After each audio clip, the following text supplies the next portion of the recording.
Salut, bienvenue sur Max Reportage pour vous présenter ma nouvelle voiture, une MG4 standard 51 kWh modèle de base que j'ai acheté 16 500 € sur le Bon Coin.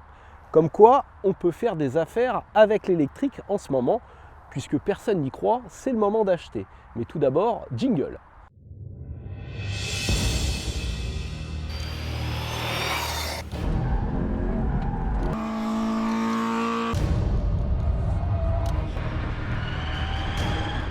Voici donc ma nouvelle MG4. Alors je vous rappelle qu'MG c'est une ancienne marque anglaise qui maintenant est détenue par le groupe SAIC, SAIC, donc un groupe chinois. Et cette MG4, eh bien, je l'avais essayée en octobre 2022 pour le site Automobile Propre. Je vous invite à aller voir la vidéo. Et j'avais été conquis par cette voiture qui offre un excellent rapport qualité-prix. Donc j'ai attendu un petit peu, j'ai attendu presque 2 ans pour pouvoir me l'offrir en occasion. Et j'ai fait une belle affaire puisque j'ai réussi à la négocier à 16 500 € avec donc 48 000 km en un an. Elle a pas mal roulé, mais la batterie est en bon état. Il faut toujours vérifier l'état de la batterie sur une voiture électrique. Là, elle est à 95%, ce qui est normal pour ce type de batterie.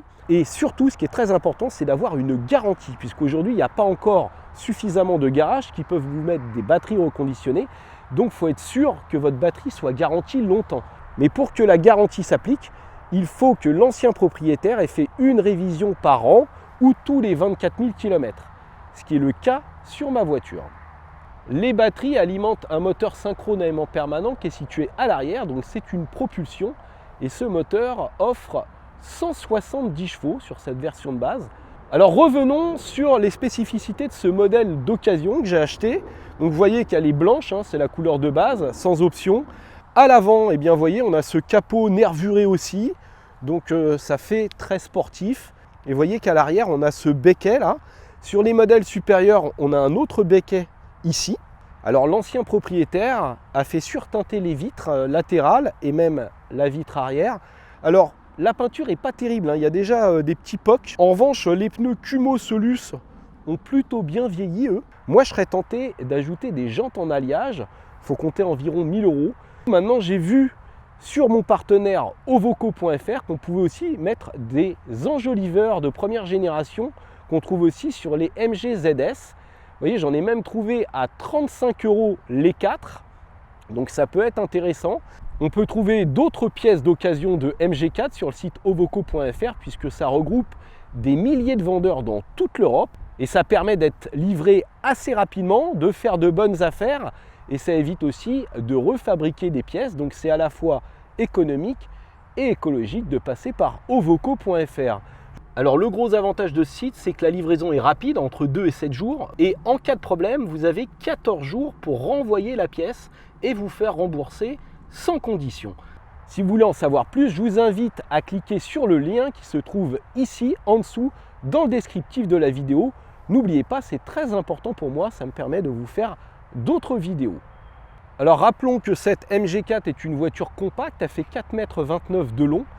En termes de coffre, c'est assez moyen, on va avoir moins de 400 litres, donc par rapport au gabarit du véhicule, c'est même un petit peu décevant. En plus, on n'a pas de double fond. Si on ne peut pas mettre beaucoup de bagages, on peut s'installer sans problème à 3 adultes à l'arrière, puisqu'on a un bel empattement, un bel espace au coude. La banquette est confortable, même au milieu. Alors, je vous montre l'intérieur rapidement, puisque j'avais déjà essayé. Vous voyez qu'on a pas mal de rangements dans cette voiture, ça c'est bien. Là, on a un accoudoir. Et alors au niveau de la sellerie, c'est très confortable. En revanche, on ne peut pas régler le siège passager en hauteur, ça c'est dommage. Vous voyez, c'est bien large comme ça, on a un assez bon maintien. Sur cette version de base, on a un volant en plastique, c'est pas recouvert de cuir. Maintenant sur AliExpress, vous trouvez plein d'accessoires pas chers pour cette voiture. Vous pouvez même mettre ça en carbone pour moins de 20 €. Là, j'ai pas de chargeur à induction, et vous voyez, j'ai des petits trous pour faire passer les fils. Et donc, je peux brancher 2 téléphones sans problème. J'ai même une prise 12 volts ici, donc porte-gobelet. La boîte à gants n'est pas immense, mais permet quand même de loger quelques affaires. En termes de finition, c'est correct sans plus. Vous voyez, on a quand même du jeu là. Alors c'est rembourré ici, mais pas là.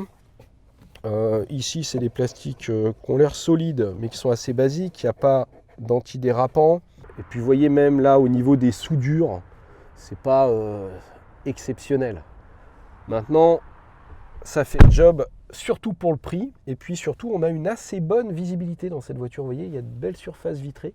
Alors là, comme je suis sur un des tout premiers modèles, je n'ai pas d'essuie-glace arrière, mais ils les ont rajoutés après. Là, vous voyez l'écran central tactile, qui est d'une réactivité, vous voyez, moyenne, je dirais. Mais on a toutes les aides à la conduite. Vous voyez, on a le TJA, donc c'est conduite autonome niveau 2, dès l'entrée de gamme. C'est quand même remarquable.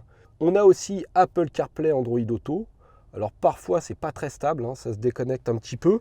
Il suffit alors de débrancher cette prise et de la remettre. Alors parmi les équipements de série, j'ai aussi une clé main libre, ça j'apprécie beaucoup, et une application pour smartphone qui me permet de contrôler le véhicule à distance, de le préchauffer ou de le climatiser en été. Ça c'est top. Je vous propose maintenant de faire un petit tour au volant.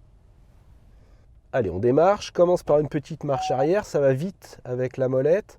J'ai pas de caméra de recul sur cette version de base, j'ai uniquement des capteurs arrière, mais vous voyez, il m'indique la distance, donc ça c'est quand même pas mal. Et après, on démarre facilement en drive. Alors, on n'a pas de radar avant. Ça, c'est aussi un défaut de cette version de base. Alors, on a plusieurs modes de conduite. Eco, Sport et Custom. Et Custom, on peut choisir soi-même la réaction de la direction, de la pédale d'accélérateur et aussi de la pression sur la pédale de frein. Ça, c'est quand même assez rare. Mais j'ai choisi, on va dire, une pédale de frein douce, puisque sinon on a de l'attaque beaucoup trop forte. Et une direction normale et une accélération sport. Voilà mes réglages personnalisés. Et là maintenant, on va accélérer sur une petite route. Et ils annoncent 7 secondes 7 sur le 0 à 100. Et ma foi, c'est bien. Moins de 8 secondes sur le 0 à 100, ça commence à être des performances sportives. Alors on est limité à 160 km/h, certes. Mais bon, on a des super reprises sur autoroute. On va dire qu'entre 90 et 130, ça marche vraiment très très bien. Quand j'avais essayé pour la première fois la voiture, j'avais été vraiment enchanté par le comportement routier. Et je le suis toujours, même avec les pneus Kumho de 16 pouces qui n'ont rien de sportif, même avec 48 000 km, la voiture, je trouve, est très agréable à conduire. On a une bonne direction, un comportement précis. C'est bien équilibré, 50-50, on a la batterie au milieu du plancher, la voiture n'est pas trop lourde pour une électrique.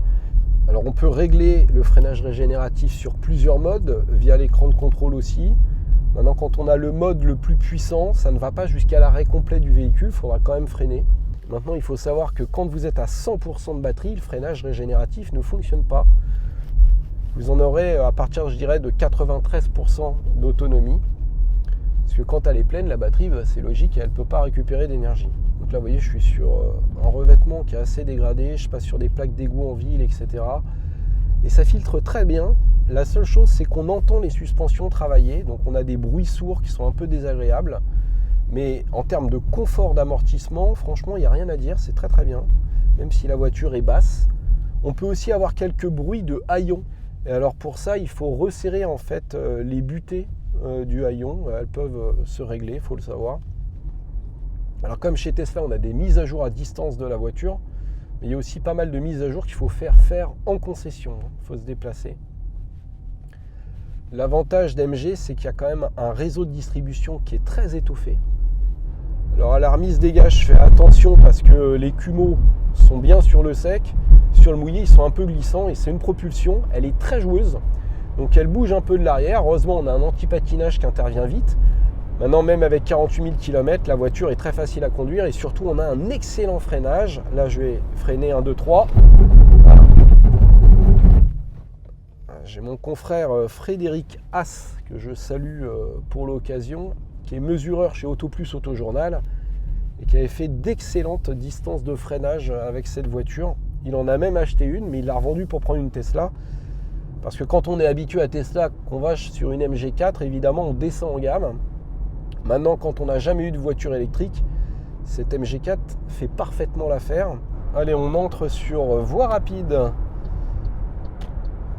Et là, ce qu'il y a de bien, c'est qu'on a toutes les aides à la conduite en série. Donc là, vous voyez, elle se maintient automatiquement à 110. Ça va même prendre la courbe toute seule, sans que je touche au volant. Elle va me faire un rappel dans pas longtemps, mais Elle se maintient plutôt pas mal entre les lignes. En termes d'insonorisation, je dirais que c'est moyen. On a un petit peu de bruit d'air à partir de 110. C'est un peu plus marqué à 130. Mais c'est franchement pas désagréable et c'est beaucoup moins bruyant que n'importe quelle voiture thermique. Puis là, avec les roues de 16 pouces, on a quand même beaucoup moins de bruit de roulement que sur les versions avec du 17 ou du 18 pouces. En termes de consommation, alors sur autoroute à 130, vous serez plutôt autour des 24 kWh au 100, donc vous aurez environ 200 km d'autonomie maximum. Et au quotidien, il faut tabler sur 300 km, vous aurez 17 kWh au 100 de consommation mixte. Donc entre 200 et 300 km d'autonomie, c'est pas énorme, d'autant plus qu'elle ne recharge pas très vite sur du courant continu, sur des bornes rapides. Il va lui falloir quand même plus de 30 minutes pour faire un plein de 10 à 80%, donc c'est pas une grande voyageuse. Maintenant, elle peut quand même voyager. Et au quotidien, si vous vous branchez chez vous, si vous avez une borne à domicile, comme c'est mon cas, eh bien un plein peut se limiter à moins de 10 €, surtout si vous chargez la nuit, en heure creuse. Et là, c'est imbattable par rapport à une voiture thermique. En plus, on aura beaucoup moins d'entretien. Je vous dis, une révision par an d'une centaine d'euros, c'est franchement pas grand-chose. Donc au final, je suis passé d'une Polo GTI de 2013 avec 94 000 km à une MG4 de 2023 avec 48 000 km pour 3 000 €, puisque j'ai vendu la Polo 13 500 et celle-ci, je l'ai achetée 16 500 €. Donc j'ai profité, on va dire, du scepticisme ambiant autour de la voiture électrique pour vendre ma Polo GTI plutôt à bon prix et bien négocier une MG4 d'occasion. C'est quand personne ne veut de l'électrique qu'il faut l'acheter. J'espère que cette vidéo vous a plu. Je vous invite à vous abonner à ma chaîne et surtout à mettre des commentaires, à dire ce que vous pensez de mon achat, si vous êtes d'accord ou pas d'accord. J'accepte les critiques, ça permet même de faire débat.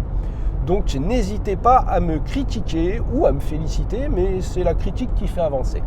Salut!